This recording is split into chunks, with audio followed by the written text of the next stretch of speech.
Hi guys, welcome back to Sport Orange channel. Now I will give you a tutorial how to create a pattern lock on get.io for Android. And before that, I wanna ask you, how are you guys? So you don't miss off our videos, don't forget to like, share, and subscribe to this channel. And now let's start it.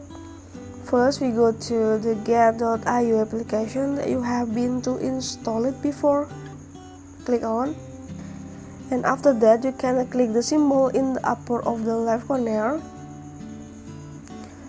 And let's go to the security center. Okay, there is have a pattern lock here. Click on the pattern lock and draw your pattern. And draw pattern again to confirm it.